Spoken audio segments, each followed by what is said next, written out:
Hello friends, so welcome to module 18 of this course Essential Mathematics for Machine Learning. In past couple of lectures we have seen about principal component analysis. In this lecture we will talk about linear discriminant analysis, that is again a very popular technique to play with data in machine learning, and again it is a very easy mathematical concept based on eigenvalues and eigenvectors. So, let us start it and why we need LDA. So, if you see this data set here, it is a 2-dimensional data set and again 2 classes, one class is represented by the green square and another one with red circle. So, if you see this class is easily linearly separable, if you put a line here then the data become linearly separable. If you apply the PCA on this data, PCA project it to lower dimensional space, that is 1-dimensional space, by projecting data in the direction of maximum variance. So, if I see this is the after applying the PCA on this data, I am having this kind of data. So, now you can see I am having mixing of this data. This data is no more linearly separable like here, because here you can separate this data in R2 by a line, but here in 1D you cannot find out any point. One side of that point you are having green patterns and another side of the point you are having the red class pattern. So, what we are observing here, the direction of maximum variance may be useless for classification. Why? Because my data is linearly separable here. I can use a linear classifier for classifying this data, but if I am coming to lower dimensional space, what I am having? My data is no more linearly separable. So, why to come to lower dimensional? Or in other way I want to say that I can go to lower dimensional, but it should preserve the property of linear classification of the data. Means if the data is linearly separable in the higher dimensional space, then after projecting into lower dimensional space, the data should be still linearly separable. So, how to find out such a line? So, that the property of linear separability should be preserved. So, for example, here the main idea of linear discriminant analysis is find projection to a line such that samples from different classes are well separated or linearly separated. So, for example, if you see again these data, so this is the example of PCA and it is not well separated, but instead of this, if the same data I project onto this line, you can see this data here you will find a green cluster, here you will find a red cluster and this data will be well separated.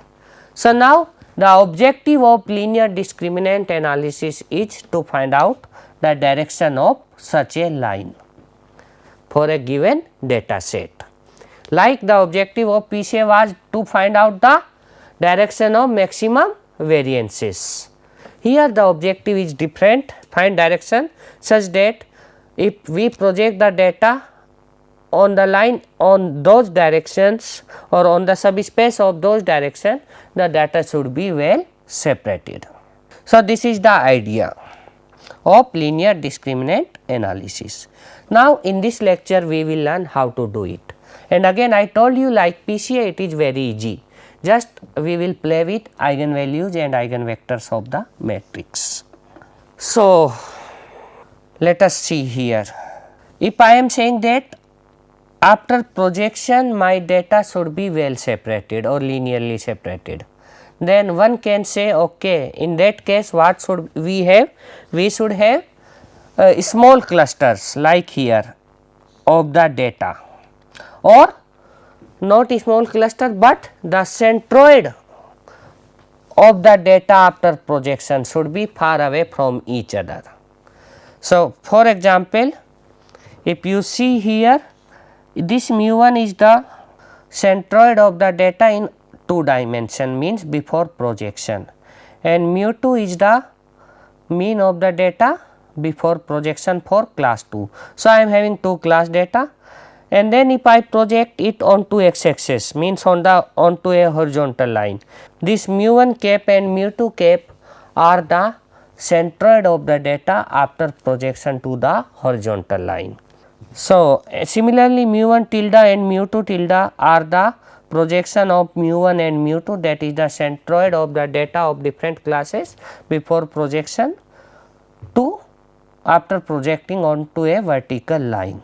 So, if I project data onto a horizontal line, you can see this is the distance between mu 1 cap and mu 2 cap.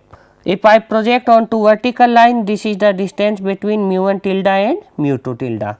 So, now if I am assuming that the mean of the two classes after projection should be far away from each other, means maximize the distance between the mean, then in this case this distance is bigger than this one, but in this direction the data is not well separated, while in this direction the data is well separated.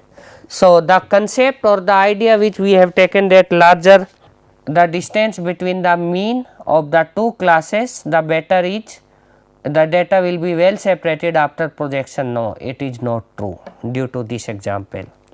So, we are missing something. The mean should be far away from each other is that it does not consider the variance of the classes, because in this direction if I project onto horizontal line, the data is not well separated. Why? Because in this direction I am having bigger variance of the data when compared to vertical direction, because in vertical direction variance is quite small.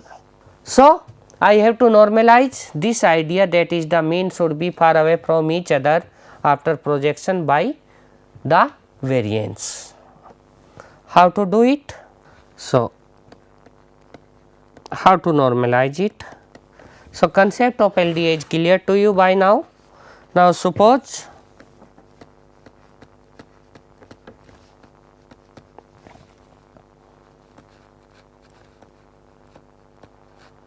we have two classes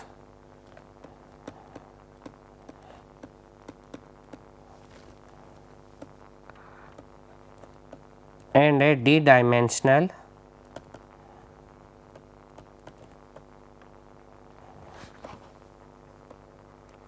samples x1, x2, xn, where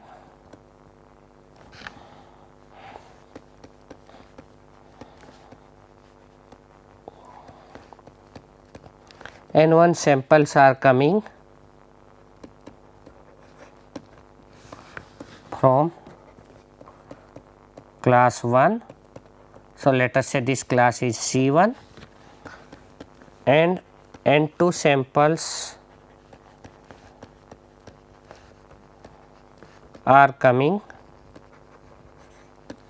from class 2, let us say C2. Now, if xi be a data point,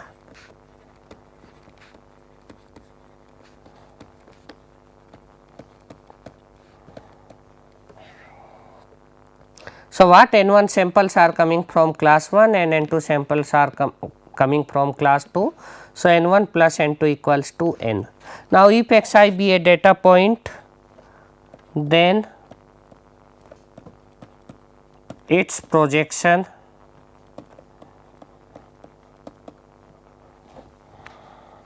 on the line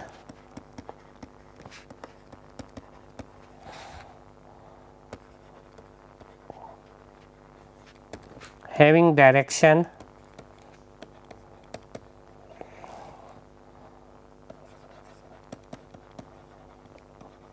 given by unit vector V is given as V transpose xi, that is the dot product between V and xi. So, we are assuming that we are having n samples from d-dimensional space, n1 samples from class 1 and 2 samples are coming from class 2, and the projection, as I told you, that if I want to project a point xi on a line having direction given by unit vector v, then this projection is given by v transpose xi. Now, let mu 1 and mu 2 be the means or centroid of class C1 and C2 respectively before projection, means in original dimension or for original data points. Then if mu 1 delta denote the mean of samples of class 1, that is class C1 after projection,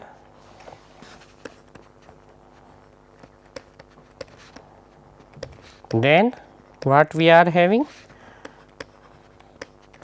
mu 1 tilde equals to how many total points from class 1? n1.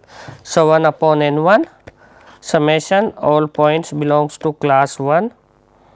So, xi belongs to C1 and these are n1 points, v transpose xi. So, I can take v transpose out, 1 upon n summation xi belongs to C1 to n point xi, this is v transpose, and what is this? This is mu 1. So, mu 1 tilde is v transpose mu 1. Similarly, we have mu 2 tilde equals to v transpose mu 2. In LDA what we need?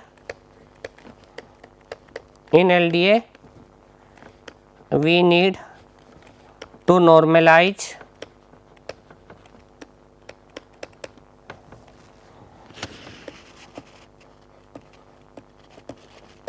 the distance between the two means after projection, that is absolute value of the difference of mu 1 and mu 2 by variance, or I am writing scatter. So, now how to define these scatters? So, let yi equals to v transpose xy, means be the projected sample.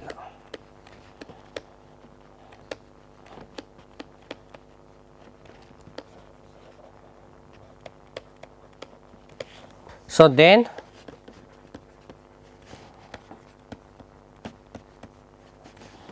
scatter for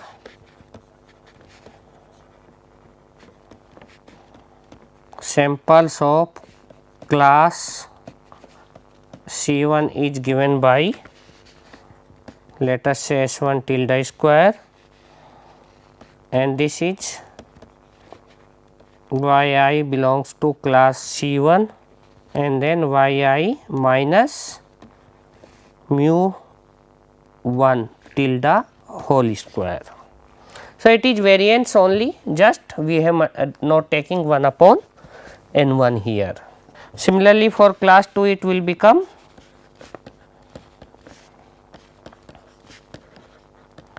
yi belongs to C2 yi minus mu 2 tilde square. So, these two are giving the scatters. Now, thus we need to project our data onto a line having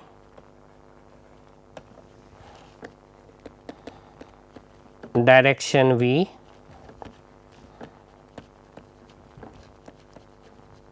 such that which maximized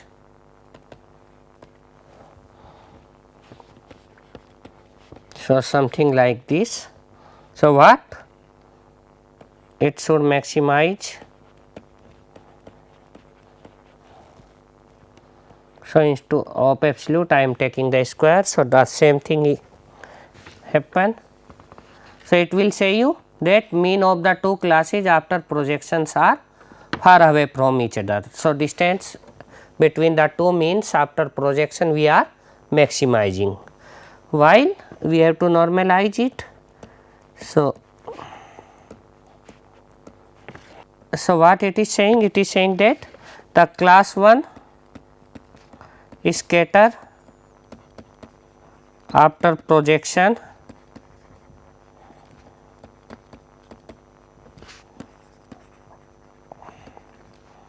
should be small. Similarly, it is saying for class 2, and it is saying you that mean of the two class should be as far away as possible. So, in that way what we are having, we are imposing both the conditions here, that the mean should be far away from each other, and we have normalized that by the scatter method also. So, now how to do it? So, now if we find V which makes JV large, we are guaranteed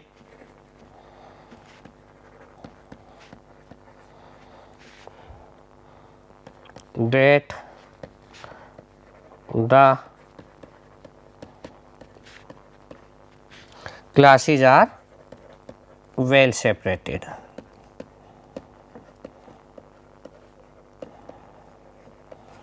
Okay. So, this is important point. So, first what we need to do, we need to do this objective function, we need to write in terms of V. So, how to write it in terms of V?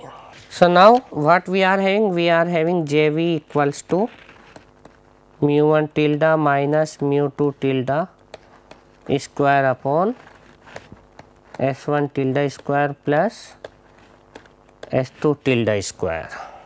So, we need to write this J in terms of V. So, now define the separate class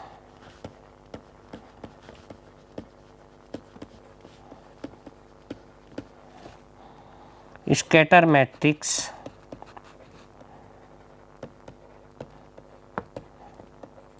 S 1 and S 2 of classes C 1 and C 2, means before projection. So, what will be S 1? So, by the concept of covariance matrix, it will be x I belongs to C 1, x I minus mu 1 multiplied by x I minus mu 1 transpose. So, by the concept of covariance matrix, only thing we are not dividing it by 1 upon n 1. Similarly, S 2 will become x I belongs to C 2, x I minus mu 2 multiplied with x I minus mu 2 transpose.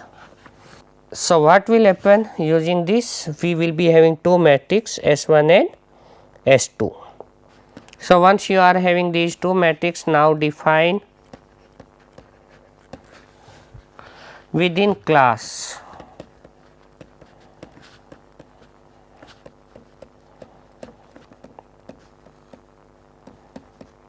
scatter matrix as SW equals to S 1 plus S 2. So, now what is S1 tilde square, that is the scatter after projection for class 1 patterns. So, if you do a bit calculation, what you will find, it is coming out to be V transpose S1 into V, and similarly you will get S2 tilde square V transpose S2 into V. So, from here if I see the denominator of JV, that is S1 tilde square plus S2 tilde square. So, it is V transpose S1 plus S2 into V, and what is S1 plus S2? That is within class scatter matrix, that is SW. So, this is the denominator of JV. So, this equals to this one. So, let us say star. Now, define between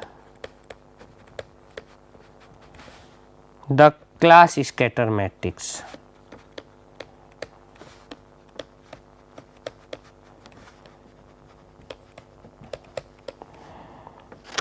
That is SB, between class scatter matrix. Then certainly it will be the difference of two means and then transpose of that, product of that. Now, what this SB measures? SB measures separation between the means of two classes before projection. So, means of two classes after projection, means separation of the means of two classes after projection is just V transpose mu 1 minus V transpose mu 2 square. This I can write V transpose mu 1 minus mu 2 mu 1 minus mu 2 transpose into V, and this comes out to V T SB into V. So, this is the numerator of JV. So, now what JV is? We have to find out V which maximize JV, where JV equals to, earlier it was mu 1 minus mu 2 square upon S1 tilde square plus S2 tilde square, and this we have reduced it Vt SB V upon V transpose SW V. So, for extremizing this one, what we have to do? We have to make d by dV of JV equals to 0, and if you do it, it will give you after certain calculation that SBV minus V transpose SBV multiplied with SWV upon V transpose SWV equals to 0. Now, see this value, what is this? It is a scalar value, and that is your JV, means which you need to maximize. So, let us assume that it is your lambda. So, it will become SBV minus lambda SWV equals to 0, or SBV equals to SW into lambda V, or I can, if SW is invertible, SW inverse SB V equals to lambda V. Now, this is a matrix, let us say this I am writing M V equals to lambda V. So, you have to find out V which maximize the lambda, and now what is lambda here? By this you can see that because V should be a non-zero vector, it is a direction vector of the line. So, it is the eigenvalue of M by the definition of eigenvalues and eigenvectors. So, and what you have to maximize the lambda. So, which eigenvalue you have to take, which is the largest one, because you have to maximize JV, and what is JV? JV is your lambda only. So, you have to maximize lambda. So, you have to take lambda which is the largest, means largest eigenvalue of M. So, what is V here? So, I can write V is the eigenvector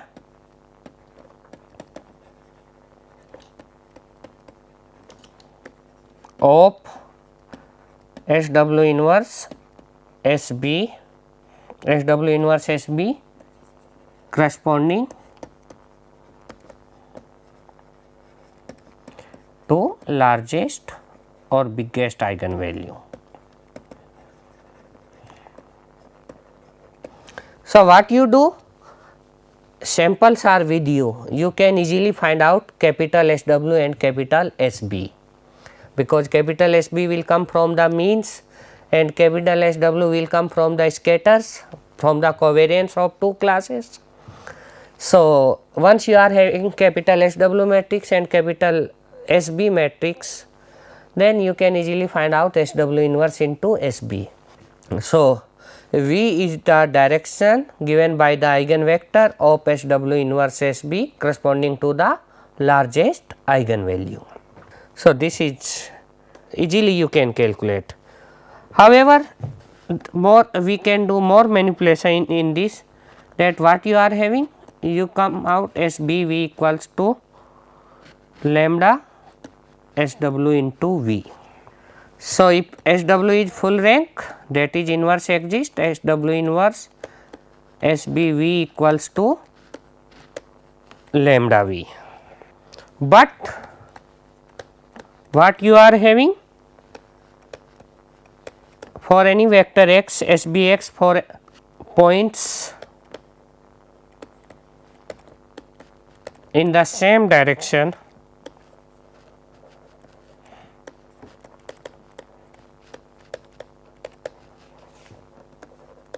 H mu 1 minus mu 2.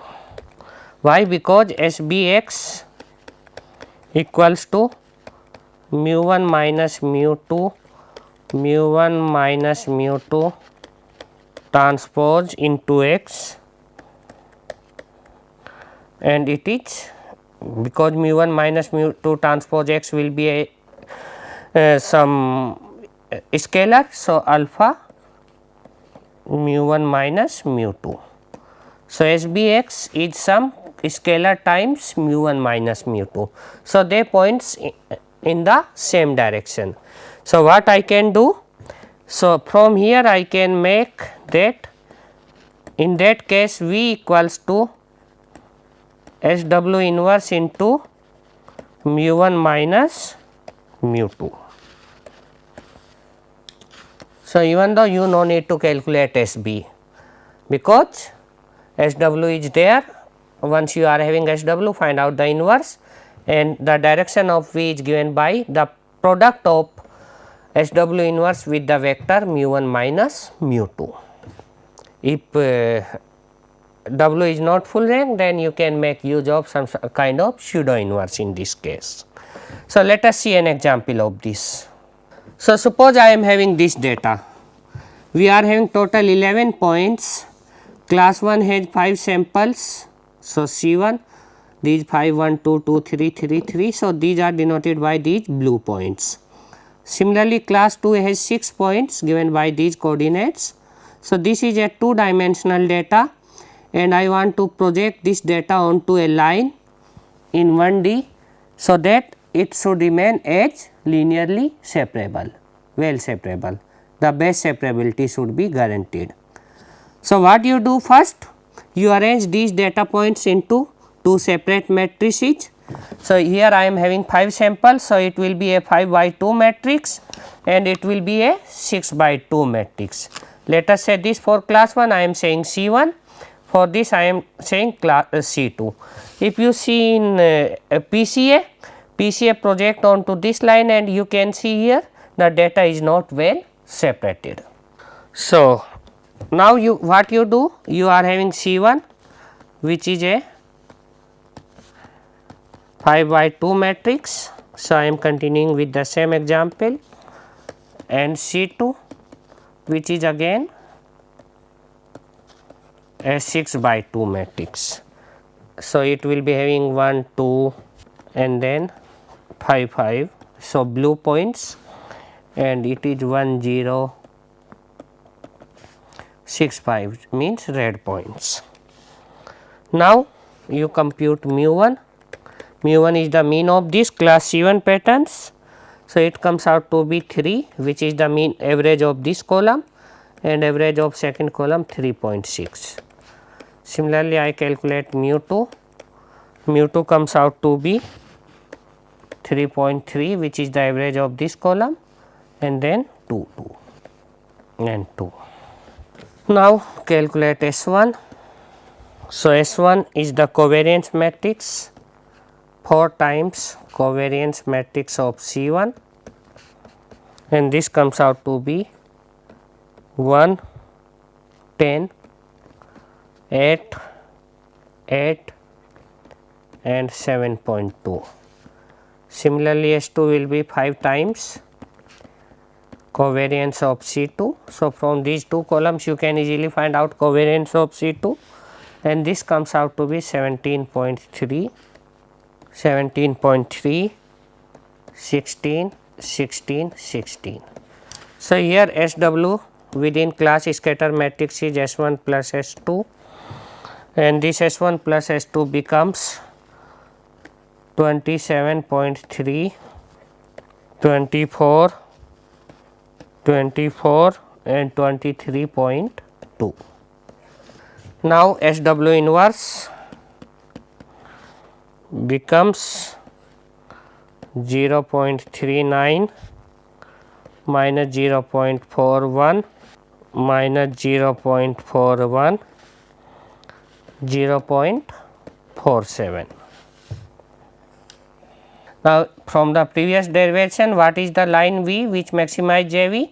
That is SW inverse into mu 1 minus mu 2, and once you calculate it, it comes out to be minus 0.79 and 0.89.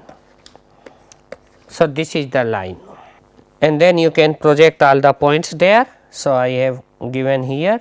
So, this is the line, and once you project these point here, these will be the projection, and this is the best possible linear separable data after projection onto 1D. So, this is about linear discriminant analysis. Now, you can generalize into multiple classes, because this derivation we have made using only 2 classes. So, in case of C, classes can reduce to dimension 2 up to 1 to 3 up to C minus 1 dimension. So, if you are having like 10 classes, you can reduce the dimension up to 9. Project sample xi to a linear subspace yi. So, now it will be the subspace of xi, and this projection will be given by the projection matrix V transpose. So, for example, here I am talking about 3 dimension. So, you are projecting here in W1 they are well separated in R2, while here it is not well separated. So, I have to find out this projection matrix, and this you can easily find out using the concept of linear discriminant analysis. So, these are the references for this lecture. Some of the slides I have taken from this course notes. Thank you very much.